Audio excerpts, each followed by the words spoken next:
A nation in focus, the social contract and the making of a healthy state. When the water rises, who shows up and who is left waiting? I live in Sabzazar, a neighborhood in Lahore, Pakistan, but part of my heart is always sitting along the banks of the Moxahala Creek back home in southeast Ohio. When the water rises in Muskingum County or the Punjab Plains, who shows up, and who is left waiting? I live in Sabzazar, a neighborhood in Lahore, Pakistan, but part of my heart is always sitting along the banks of the Moxahala Creek back home in southeast Ohio. My mother and brother still live right near South Zanesville, just a stone's throw from Crooksville. When heavy rains hit Perry and Muskingum counties, I don't need to be there to know what it looks like. I can picture the heavy, chocolate-brown water backing up into the low spots, the damp chill that settles into a basement, the fears of what if the waters reach a house trailer, and that specific, exhausting smell of river mud that takes weeks to scrub out of porch boards and carpet. The worries of if the home has structural damage. Halfway across the world in Pakistan, the landscape couldn't look more different. But when monsoon season swells the rivers across the Punjab, the view from the ground is hauntingly identical. Standing in a flooded doorway feels the same whether you are in Ohio or Lahore. The quiet shock is the same. The ruin of things you worked years to buy is the same. And the very first instinct is to grab your coat, shovel, a chainsaw and a pair of boots and go check on the elderly woman next door. Start hauling wet furniture, debris to the curb and giving comfort, food and basics to those in need is entirely universal. Watching both worlds at once makes you look at governance differently. It strips away abstract political jargon and leaves you asking one fundamental question. When a community is hit with a crisis, does its system build capable people who can act, or does it leave them sitting on their hands, waiting for permission to survive? What a small Ohio village taught me about governance. Growing up around South Zanesville and Crooksville, you learn pretty early that small-town life relies on a very specific kind of quiet, distributed agency. Crooksville isn't a rich town.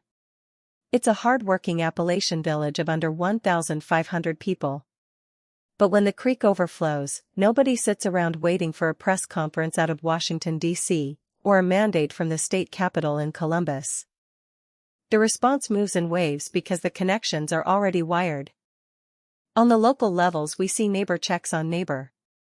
The volunteer fire department turns on the sirens, pulls out the high water gear, and starts the door-to-door knocks. At the county level we have the Perry County 911 Dispatch and Emergency Management Agency, EMA, start tracking water levels and routing equipment where it's needed most. At the state level, if the county gets overwhelmed, preset legal triggers immediately call in the Ohio EMA or the National Guard.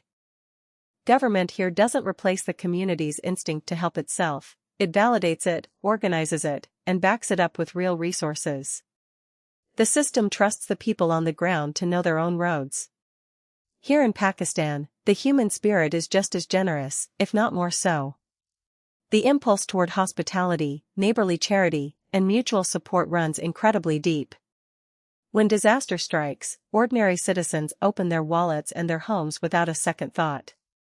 It's just what they do. And Pakistan's has one of the world's top-class military engineering, a massive national disaster agency, the NDMA, and incredible private charities. The raw capacity is immense. Yet, too often, there is however a very heartbreaking disconnect between that high-level power and the family standing in ankle-deep water in a local neighborhood. An ordinary citizen here once described the country to me using a metaphor I've never forgotten, a child that was never allowed to stand on its own feet. An infant isn't helpless because it lacks potential. It's helpless because it hasn't been given the space to build muscle, fall over, adjust its balance, and try again. If an authority figure picks the child up every single time it tries to pull itself up, the child never learns to walk, not from a lack of ability, but because the environment denied it the chance to build strength. That is how systemic learned dependency takes root. Central authorities assume total control, bypassing local municipal councils. Neighborhoods are given no real budget or authority to fix their own drainage or organize local response teams. And when a flood comes, citizens have no choice but to wait for distant, top-down relief. The authorities look at the waiting crowd and say, "See? The people can't manage without us." We witness power centralized even further, deepening the exact helplessness it claims to fix. Over generations, people adapt to the system they are given.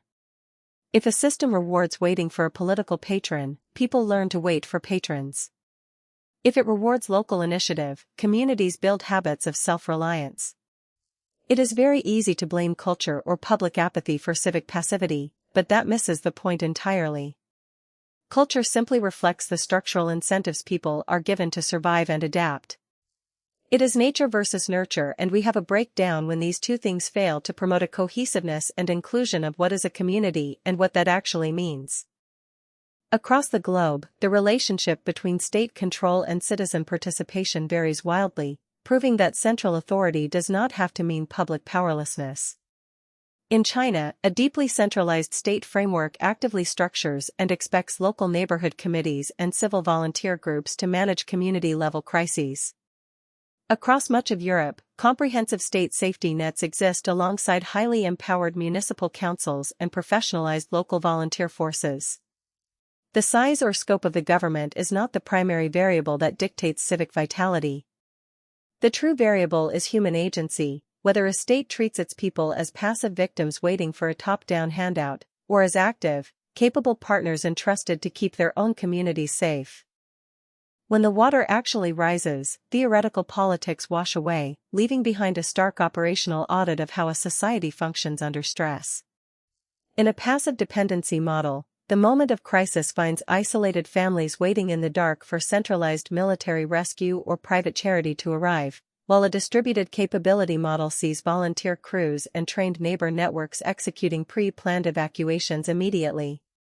Where the passive model relies on distant political leaders or high-level commanders directing operations from afar, a distributed system empowers local emergency managers to coordinate real-time responses through established dispatch channels. Relief in a centralized framework tends to be reactive and tied to political patronage or media coverage, whereas a capable local system escalates resources systematically based on pre-mapped risk protocols. Finally, after the water clears, a dependent society is left waiting for the next round of emergency relief while broken culverts sit uncleaned, while a system built on local agency enables municipal councils to audit what failed, update zoning, and clear out drainage infrastructure before the next rain falls. Be it rural or in a city, the habits we build at the neighborhood level scale all the way up to how we run a country. When a person grows up helping run a volunteer fire department budget, clearing local storm drains, or holding a county commissioner accountable at a public meeting, they view the state as a tool that serves the public. When a person grows up where local councils are stripped of power, they learn that government is just something powerful people use to hand out favors to their friends. Rebuilding a social contract doesn't start with writing a fancy new constitution at the top or changing the faces in high office. It starts by giving people back the authority, resources, and trust to fix the road in front of their own houses. Every country on Earth faces floods, economic hardship, and unexpected disasters. Failure is part of the human condition. The ultimate metric of a healthy state isn't whether it avoids trouble, it's whether it has correctability or not. We really need to take introspect and ask, does the system learn? Does it trust its citizens to act? Does it push power down to the streets where the actual problems live? Or does it protect its own centralized control until the cracks turn into total collapse? Whether you are looking at the Moxahala Creek and the hills of southeastern Ohio, the hills and valleys of Pakistan's northern frontiers, or the crowded streets and plains of its cities, a healthy state is never one that does everything for its people.